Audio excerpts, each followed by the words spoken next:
MED2 सतत विकास मुद्दे और चुनौतियाँ, sustainable development issues and challenges. अब इसका पेपर कर रहे हैं 2022 का, मार्च 2022। क्वेश्चन नंबर 1 का फर्स्ट पार्ट है, पारिस्थितिकी रचना और पारिस्थितिकी नारीवाद की व्याख्या कीजिए। पारिस्थितिकी रचना का मतलब क्या होता है? कंडीशनल, जो कंडीशंस के हिसाब से होता है, जो एनवायरनमेंट में जो कंडीशंस है उसके हिसाब से जो रचना हो रही है, ठीक है। और उन कंडीशन के हिसाब से नारीवाद, जो वुमेन्स के साथ क्या क्या हुआ उसकी व्याख्या करनी है इस क्वेश्चन के अंदर हमें। सबसे पहले पारिस्थितिकी रचना। पारिस्थितिकी रचना क्या होती है? Conditional formation. कंडीशनल फॉर्मेशन, पारिस्थितिकी रचना मतलब कंडीशनल फॉर्मेशन। इस उपागम का उद्देश्य एक सततशील जीवन शैली है। मतलब उपागम मतलब ये जो तथ्य है इसका उद्देश्य क्या है? एक सततशील जीवन शैली, मतलब एक सस्टेनेबल, मतलब एक सही सीक्वेंस में हमारी जीवन शैली चलती चली जाए, मतलब हम बिना रिसोर्स को वेस्ट किए हुए आगे बढ़ते चले। तो इस उपागम का जो मेन उद्देश्य है वो है सततशील जीवन शैली, जिसमें पारिस्थितिकी निर्माण, जैविक मशीन, जैविक ऊर्जा, माध्यमिक तकनीक, पारिस्थितिकी उद्यम, जैव कृषि और देशीय ज्ञान आदि का समावेश होता है। अब एनवायरनमेंट में जो हमारे आसपास का वातावरण है, हमारे जो कंडीशंस में क्या क्या चीजें इंक्लूड होती हैं जो एनवायरनमेंट से क्रिएट की जाती है। जैविक मशीन, जैविक मतलब ऑर्गेनिक, ठीक है। जैविक ऊर्जा, जो जीवों से ऊर्जा मिलती है, एनर्जी, जो एनर्जी आती है जैविक ऊर्जा उसको बोलते हैं। माध्यमिक तकनीकी, तकनीकी मतलब जो हमारी टेक्नोलॉजी है। पारिस्थितिकी उद्यम, जो कंडीशन के हिसाब से हम मेहनत करते हैं, कंडीशंस के हिसाब से जो मेहनत करते हैं वो क्या होता है? पारिस्थितिकी उद्यम। जैव कृषि, ठीक है, जैव कृषि होता है जो ऑर्गेनिक फार्मिंग कर रहे हैं, ऑर्गेनिक फार्मिंग कर रहे हैं उसको जैव कृषि कहते हैं। और देशीय ज्ञान, जो हमारे आसपास के वातावरण का जो ज्ञान है, इन सब चीजों को हम पारिस्थितिकी निर्माण में इन्वॉल्व करते हैं। इन सब चीजों को पारिस्थितिकी निर्माण में हम इन्वॉल्व करते हैं। पारिस्थितिकी तंत्र रचना एक कार्यशील क्षेत्रीय इकाई होता है, मतलब एक वर्कशील वर्किंग होता है ये, ठीक है। एक क्षेत्र, ऐसा क्षेत्र जहां पर काम हो रहा है, कुछ ना कुछ चेंजेस हो रहे हैं, जो क्षेत्र विशेष के सभी जीवधारियों एवं उनके भौतिक पर्यावरण के सकल योग का प्रतिनिधित्व करता है। मतलब जो भी काम हो रहा है, जो भी कार्य चल रहा है, जो भी चेंजेस हो रहे हैं, वो वहां के जीवधारी, जितने भी हमारे ऑर्गेनिज्म हमारे चारों तरफ है, जीवधारी वो और उनके भौतिक वातावरण, फिजिकल एनवायरनमेंट, भौतिक पर्यावरण मतलब फिजिकल एनवायरनमेंट का कॉम्बिनेशन होता है, ठीक है, उसका प्रतिनिधित्व करता है ये। इसकी संरचना 3 मूलभूत संगठकों से होती है। मतलब इसकी रचना के 3 कारण है, 3 संगठक है, मतलब इसके 3 पार्ट है। एक तरह से देखा जाए तो 3 पार्ट है। पहला है ऊर्जा संगठक, एनर्जी, एनर्जी किस तरह से क्रिएट होती है, एनवायरनमेंट के अंदर एनर्जी क्रिएट होती है ना, तो ऊर्जा संगठक। दूसरा है जैविक संगठक, ऑर्गेनिक, जो ऑर्गेनिज्म से होता है, और जैविक संगठक। तीसरा है अजैविक या भौतिक संगठक, जिसके अंदर नॉन बायोडिग्रेडेबल आती है, जिसके अंदर हमारा क्या आता है? स्थल, जमीन, जल, वायु, ये 3 चीजें आती है हमारी इसके अंदर। अजैविक के अंदर, अजैविक और भौतिक के अंदर 3 चीजें आती है, स्थल, जल, वायु, ठीक है, अर्थ, वाटर, एयर, ठीक है। तो ये क्या है? अजैविक भौतिक संगठक। तो 3 संगठकों को मिलाकर हमारे आसपास के वातावरण की संरचना होती है, वो हमारी पारिस्थितिकी रचना होती है। पारिस्थितिकी रचना में 3 संगठक होते हैं, ऊर्जा संगठक, जैविक संगठक, अजैविक या भौतिक संगठक, ठीक है। अब पारिस्थितिकी तंत्र जीव मंडल में एक सुनिश्चित क्षेत्र धारण करता है। जो पारिस्थितिक तंत्र है, पारिस्थितिक मतलब कंडीशनल जो भी बना है, जो भी चक्र बना है एक तरह का, वो जीव मंडल के लिए एक सुनिश्चित क्षेत्र धारण करता है, एक क्षेत्र बन जाता है, उसके चारों तरफ इंसान घूमता है, कार्य करता है। जैसे मान लो कोई इंसान जॉब कर रहा है तो उसका रूटीन बन जाता है एक तरीके से, सुबह जाएगा, ऑफिस जाएगा, वापस घर आएगा, खाना खाएगा, सोएगा, फिर सुबह ऑफिस जाएगा, तो एक चक्र बन जाता है, ठीक है, कंडीशंस की वजह से। किसी भी पारिस्थितिकी तंत्र का समय इकाई के संदर्भ में पर्यवेक्षण किया जाता है। मतलब उस पारिस्थितिकी तंत्र को क्रिएट होने में कितना टाइम लगा, उसका पर्यवेक्षण किया जाता है। पर्यवेक्षण मतलब निरीक्षण किया जाता है उसका, ठीक है, सर्वे किया जाता है। पर्यवेक्षण मतलब सर्वे होता है। ऊर्जा, जैविक तथा भौतिक, ये 3 संगठक थे ना हमारे, ऊर्जा, जैविक और भौतिक। संगठकों के मध्य जटिल पारिस्थितिकी अनुक्रियाएं होती हैं, इनके बीच में कुछ पारिस्थितिकी, कुछ एनवायरमेंटल कंडीशंस चेंज होती रहती हैं, इन तीनों के बीच में चीजें चेंज होती हैं। पारिस्थितिकी तंत्र एक खुला तंत्र होता है जिसमें ऊर्जा तथा पदार्थों का सतत निवेश और उससे बहिर्गमन होता रहता है। मतलब हम उसमें अपने जो रिसोर्सेज है उसके अंदर डालते रहते हैं और कई बार उससे रिसोर्सेज निकालते रहते हैं। जैसे मान लो कोई हम बिजनेस भी करते हैं, जब हम बिजनेस करते हैं तो उसके अंदर कई बार कैपिटल डालते हैं, इसमें इन्वेस्टमेंट करते हैं, जब हमें जरूरत होती है उससे पैसा निकालते भी है। तो वैसे ही इसके अंदर भी क्या होता है, सतत निवेश, मतलब अपने जो हमारी सोर्सेज हैं उनका निवेश करते हैं और कई बार उनको निकाल लेते हैं। जब तक पारिस्थितिकी तंत्र के एक या अधिक नियंत्रक कारकों से अव्यवस्था नहीं होती, क्या होता है, हमारा पूरा एनवायरनमेंट बन गया, पूरा चक्र बन गया, अब उसमें जब तक कोई अव्यवस्था नहीं हो जाती, जब तक वो काम करना बंद नहीं करता, कुछ प्रॉब्लम नहीं हो जाती, तो पारिस्थितिकी तंत्र अपेक्षाकृत स्थिर समस्थित में होता है।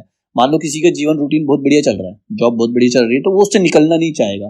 कब निकलेगा, जब जॉब में प्रॉब्लम क्रिएट होगी, उसे लगेगा कि नहीं अब इससे काम नहीं चल रहा, मुझे दूसरा काम करना पड़ेगा। तो वही हमारा इसके अंदर पारिस्थितिक रचना के अंदर होता है। वो रचना जब बन जाती है, जो कार्य बन, जो भी पारिस्थितिक तंत्र बन जाता है, हम उसको तब तक चेंज नहीं करते जब तक उसके अंदर कोई बड़ी प्रॉब्लम नहीं आ जाती। पारिस्थितिकी तंत्र प्राकृतिक संसाधन होते हैं। पारिस्थितिक तंत्र क्या होते हैं, प्राकृतिक, नेचुरल रिसोर्सेज होते हैं हमारे। यह प्राकृतिक संसाधनों का प्रतिनिधित्व करता है। पारिस्थितिकी तंत्र संरचित तथा सुसंगठित तंत्र होता है। संरचित और सुसंगठित मतलब पूरी तरह से बना हुआ तंत्र होता है, मतलब पूरी तरह से प्लान्ड होता है एक तरह से। प्राकृतिक पारिस्थितिकी तंत्र में अंतर निर्मित नियंत्रण की व्यवस्था होती है। प्राकृतिक परिस्थितिकी तंत्र में मतलब जो नेचुरल कंडीशनल तंत्र जो हमारा बना है, उसके अंदर अंतर्निर्मित नियंत्रण की व्यवस्था, अपने अंदर से अपने आप ही कंट्रोल होता है। वो जो हमारे तरफ आसपास एनवायरनमेंट बन गया है वो अपने आप ही कंट्रोल होता है, बारिश से, गर्मी से, सर्दी से अपने आप कंट्रोल होता है। अंतर्निर्मित नियंत्रण की व्यवस्था होती है, उसके अंदर को कंट्रोल करता है। अर्थात यदि पारिस्थितिकी तंत्र में किसी एक संगठक में प्राकृतिक कारणों से कोई परिवर्तन होता है, तो तंत्र के दूसरे संगठक में परिवर्तन द्वारा उसकी भरपाई हो जाती है। मतलब मान लो किसी एनवायरनमेंट में बहुत अत्यधिक बारिश हो गई है, तो क्या हुआ, अगले दिन जब सूरज आएगा, गर्मी पड़ेगी, तो वो पानी जो होगा वाष्प बनकर उड़ भी जाएगा, ठीक है, धुआं बनकर वेपराइज हो जाएगा वो, ठीक है। तो तंत्र के दूसरे संगठक से परिवर्तन द्वारा उसकी भरपाई हो जाती है। परंतु यह परिवर्तन यदि प्रौद्योगिकी एवं मानव के आर्थिक क्रियाकलापों द्वारा इतना अधिक हो जाता है कि वह पारिस्थितिकी तंत्र के अंतर्निर्मित नियंत्रण की व्यवस्था को सहन शक्ति से अधिक होता है। कई बार क्या होता है, हम उसको कंट्रोल करने की कोशिश करते हैं, कई बार क्या होता है हम जबरदस्ती करते हैं, टेक्नोलॉजी यूज करते हैं उसके लिए, हम खेती के लिए एक्स्ट्रा पानी, एक्स्ट्रा दवाइयां डालते हैं, तो उससे क्या होता है, वो कई बार क्या होता है वो उसकी सहन शक्ति से जब बाहर हो जाता है तो वो उसको नुकसान पहुंचाना शुरू कर देता है।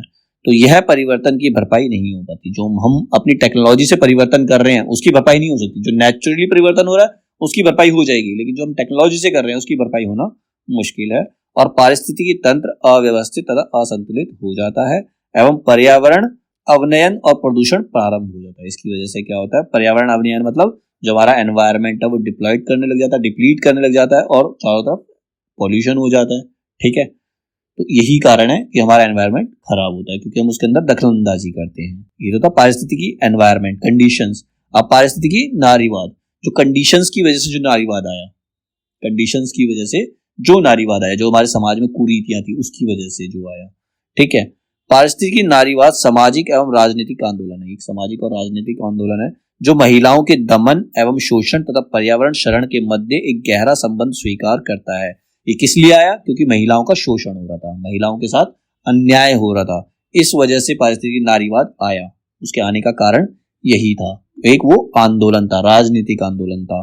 पारिस्थितिकी नारीवाद चिंतकों का मत है, जो नारीवाद लेकर आए थे, वो जो चिंतक थे जो इस नारीवाद को लेकर आए थे, उनका मानना ये था कि परिवार एवं समाज में महिलाओं के दमन एवं उनकी अधीनस्थ स्थिति को स्वीकार करने वाली सामाजिक मानसिकता एवं प्रकृति के विनाश को प्रेरित करने वाली सामाजिक मानसिकता व पितृसत्तात्मक मनोवृत्ति तथा तौर तरीकों के मध्य मजबूत एवं समांतर संबंध है। मतलब इसका रीजन क्या है, जो नारी के प्रति शोषण हो रहा है उसका रीजन क्या है, परिवार एवं समाज में महिलाओं का जो दमन हो रहा है उसका रीजन क्या है, उनकी अधीनस्थ स्थिति को स्वीकार, हमारी सामाजिक मानसिकता उनकी अधीनस्थ स्थिति को स्वीकार कर लिया। कई औरतों ने स्वीकार कर लिया कि उनकी किस्मत यही है, उनको वही करना ही है, वो उससे निकलना ही नहीं चाहती, उन्होंने उस चीज को एक्सेप्ट कर लिया।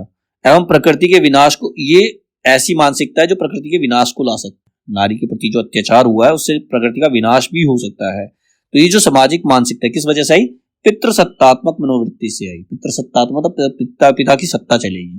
पहले जो लड़की होती है वो पिता के अधीन होती है, उसके बाद अपने पति के अधीन हो जाती है। तो ये जो तौर तरीके हैं हमारे, इसके वजह से ये नारीवाद आया था।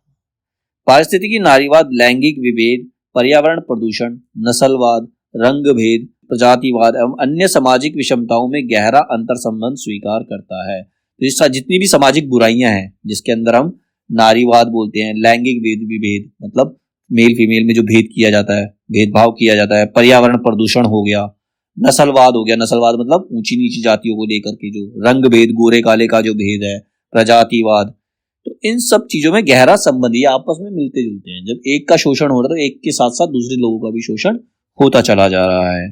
तो पारिस्थितिक नारीवाद की शुरुआत को नारीवादियों के साथ ही नहीं बल्कि विभिन्न जातियों और वर्ग पृष्ठभूमि की महिलाओं के साथ जोड़ा, जिन्होंने लिंग, जाति, वर्ग और पर्यावरण मुद्दों के बीच संबंध बनाए। मतलब उन्होंने खाली नारीवाद नहीं चलाया, उसमें लिंगवाद जो मतलब जो लड़के लड़कियों का भेद था उसके बारे में, जाति के प्रति जो जाति के आधार पर जो भेदभाव किया जाता उसके बारे में, सबको आधार बनाकर इन्होंने आंदोलन किए। इस आदर्श को इस धारणा के माध्यम से कायम रखा गया कि कार्यकर्ता और सिद्धांत हलकों के हाशियों के समूहों को चर्चा में शामिल किया जाना चाहिए। हाशियों मतलब जो हाशिए मतलब जो बिल्कुल गरीबी की रेखा के ऊपर है, मतलब बिल्कुल मजबूरी में जिंदगी व्यतीत करे, वो होता हाशिया, हाशिए पर जीना।